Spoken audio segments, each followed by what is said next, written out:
Hi, I'm Danielle McClean, and I'm sharing one of the short stories I wrote in 2011, and it's called Of Pumpkins and Hooves. The old man stepped out of his house onto the front porch, felt the brisk early October air, and immediately pulled his cardigan closed. He had irrationally hoped that the unseasonably warm weather would stick around for another few weeks, but unfortunately, it looked like the temperatures had finally caught up with the season. He sucked his teeth and shook his head. Even after all these years, he hadn't grown accustomed to the cold. How he dreaded the approach of winter. Back in the day when he was young and hardy, he used to joke that the island sun was still in his blood, that you could take the man out of the Caribbean, but not the Caribbean out of the man. He smiled at the thought. There was something heartening about a naive wisdom that withstood 50 years, even if in his case it meant donning multiple layers and doubling up on socks. He pushed up the end of his sleeve and looked at the time. It wouldn't be long now. Using one of the porch columns as support, he eased his way down the first step and gripped the wooden railings to help conquer the remaining three. Yet another reason he wasn't fond of the cold. It was murder on his joints. Out on the road, a few cars were already parked and waiting. As usual, the shiny black SUV was among them, and he waved at the young lady who was sitting behind the steering wheel, her face half hidden by enormous shades. Funny, for 5 days a week they exchanged the same greeting, a wave and a smile, but even so, chances are they wouldn't recognize each other anywhere else. He checked his watch again, and as if on cue, the yellow bus rounded the corner. It rumbled down the gentle slope of the leaf-strewn neighborhood street and came to a stop before his house. A blinking red sign swung out from its side. The doors opened, and a handful of children hopped off. Lane was the last to alight. "Hi, Papa Toby," she yelled, giving her grandfather a hug. Tobias Paul smiled. This was by far the best part of his day. "How was school, Lily?" He took her lilac and pink backpack and reached for her hand. "Okay, it's Wednesday, Papa. Better than Monday, but not as good as Friday." Tobias recognized his daughter Lizelle's matter-of-fact, tell-you-as-it-is style in the 8-year-old's response and laughed. This was good for him.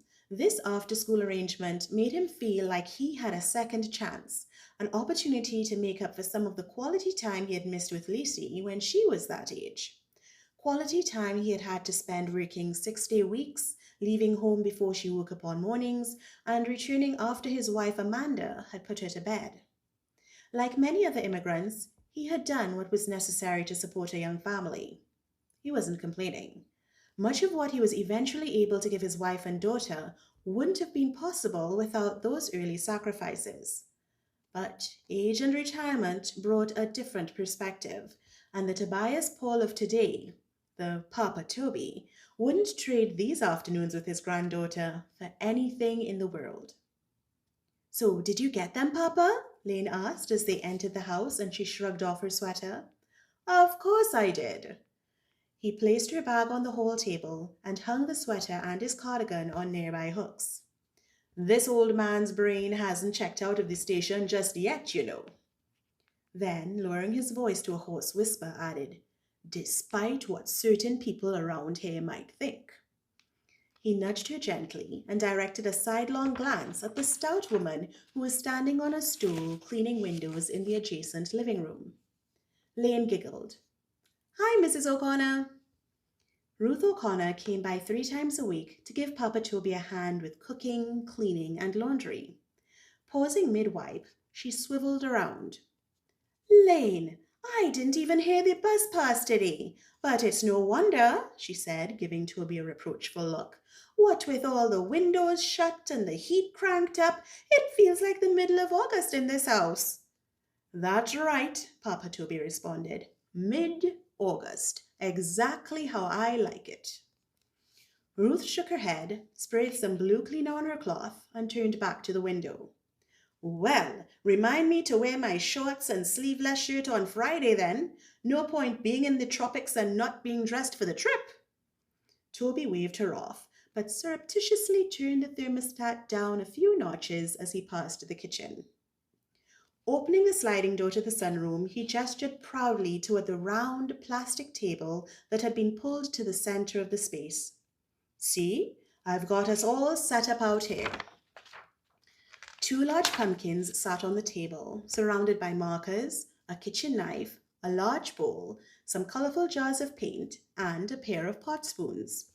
Lane let out a squeak, squeezed past him, and dashed to the table. She ran her little fingers over the pumpkin's smooth and blemished exteriors, then stood back just far enough to give a critical once-over before pronouncing them perfect. Toby beamed. Well, let's get started, he said. We only have about 3 hours before your daddy comes for you. They sat, and under his granddaughter's close watch, Papa Toby cut a circle in the top of the gourds before carefully lifting each crown off by the stem. Lane grabbed one of the pot spoons and, cradling the pumpkin she had chosen for herself, plunged her arm elbow deep into its orange hole. So, have you made up your mind about what you're going to be for Halloween?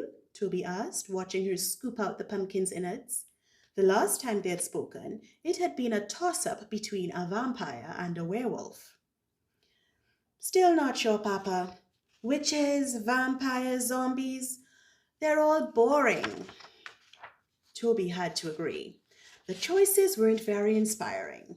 A few years ago, he couldn't turn on the television or enter a bookstore without being bombarded with witches, wizards, and warlocks. Now, however, it seemed that vampires dominated.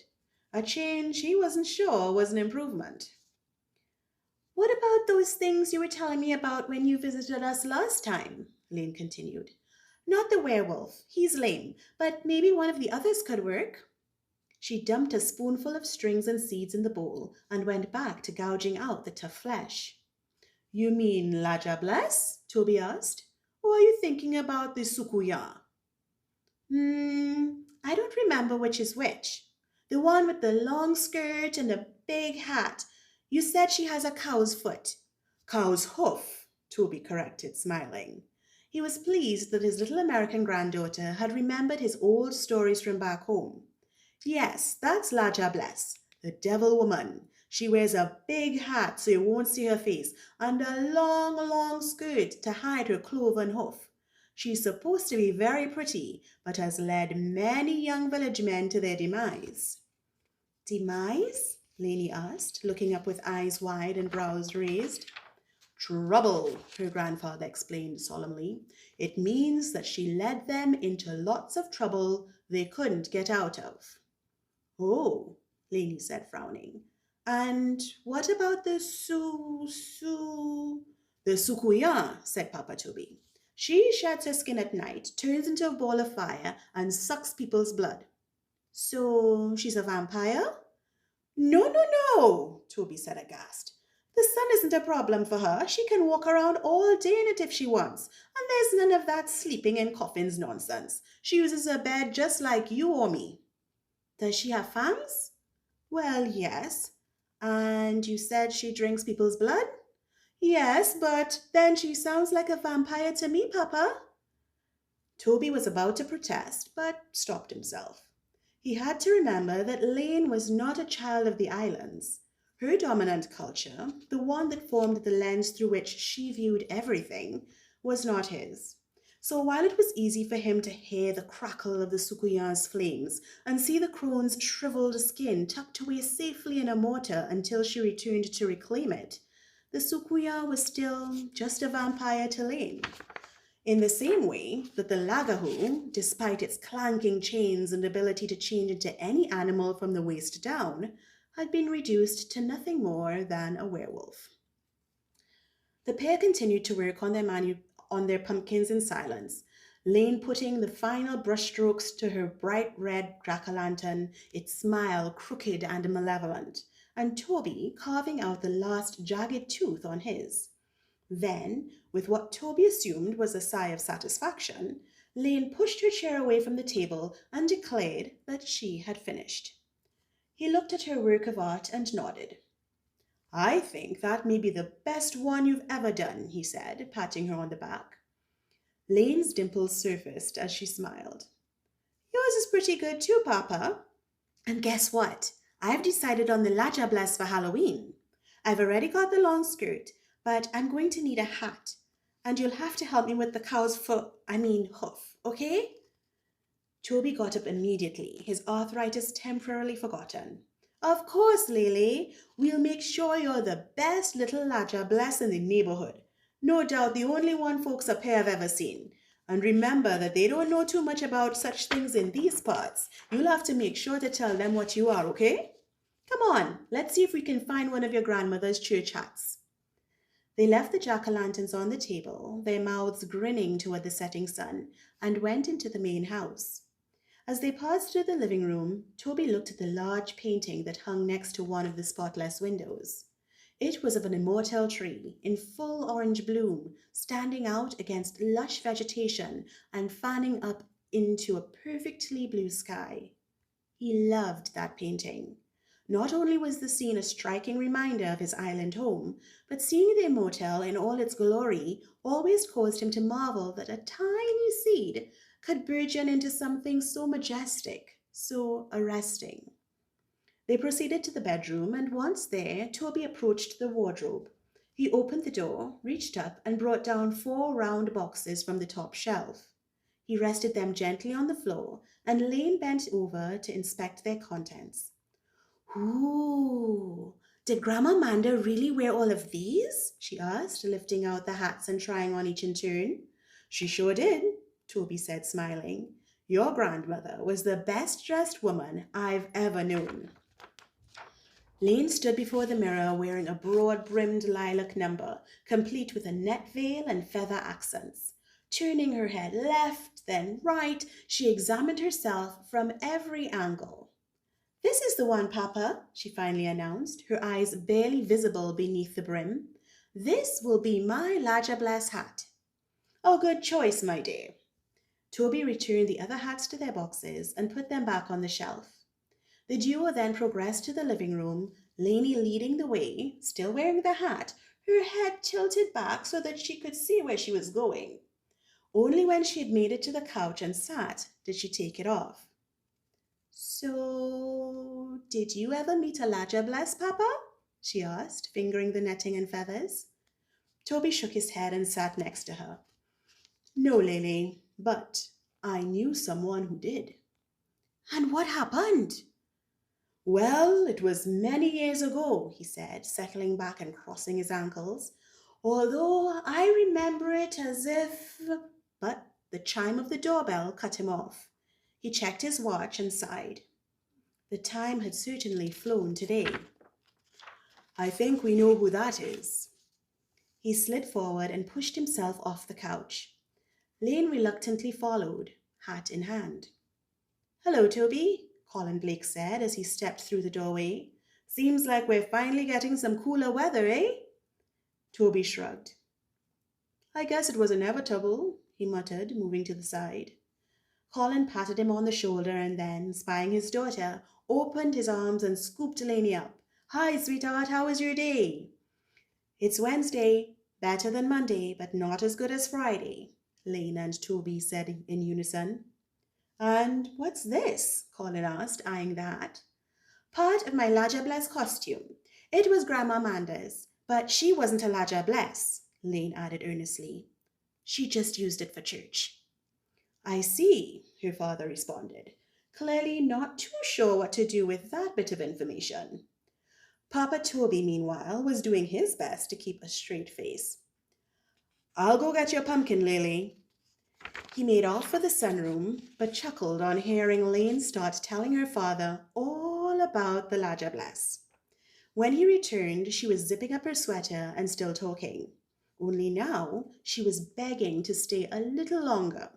But, Daddy, Papa was about to tell me a Laja Bless story, she moaned. A true one.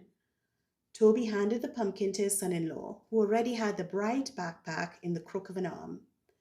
Tomorrow's another day, sweetheart, Colin said, repositioning the pumpkin and reaching for the door with his free hand. But that's right, Lily, Toby interrupted. I'm not going anywhere, and neither is my story. Promise? I promise. Stooping slightly, he accepted the soft kiss on his cheek. He stayed by the door and watched as they got in the car, buckled up, and pulled out of the driveway. Only when the red tail lights were out of view did he turn away. The house was always so quiet after she left. Ruth had already gone, and his supper would be on the stove. As he passed the thermostat, he clicked it back up.